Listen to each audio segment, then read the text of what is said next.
Bienvenue sur Africa 24 dans cette nouvelle édition de l'Africa Tonight. Voici les titres de l'actualité. Poursuite de la campagne électorale au Bénin en vue des élections législatives du 28 avril. Seuls deux partis de la mouvance présidentielle ont été autorisés à prendre part à ce scrutin controversé. L'opposition, par la voix de deux anciens chefs d'État que vous entendrez dans ce journal, continue de dénoncer le positionnement du régime du président Patrice Talon.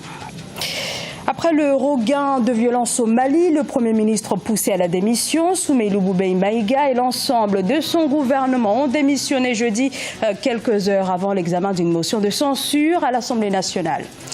Puis le forum dédié au numérique a refermé ses portes à Brazzaville, en République du Congo. Le forum OSIA, l'objectif de cette rencontre, faire connaître les opportunités de ce secteur. 5000 personnes ont fait le déplacement pour cet événement.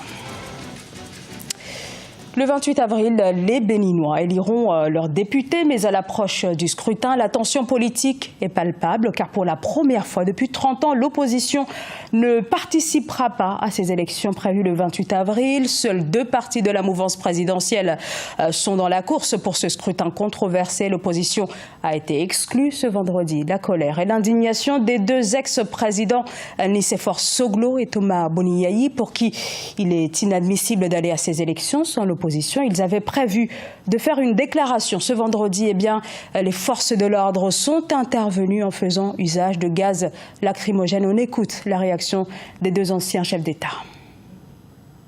Ce vendredi, nous devions sortir pour aller à la rencontre. C'est ce que nous avons essayé de faire. Mais je trouve d'une exceptionnelle gravité que Talon ait pu envoyer des gens jeter des gaz lacrymogènes sur deux chefs d'État. C'est un crime dont il répondra devant la nation. Chers jeunes, n'ayez pas peur. N'ayez pas peur.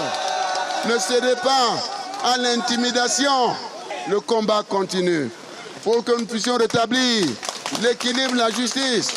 Il n'y a pas deux catégories de Béninois. Il y a le Bénin. Il est un et indivisible.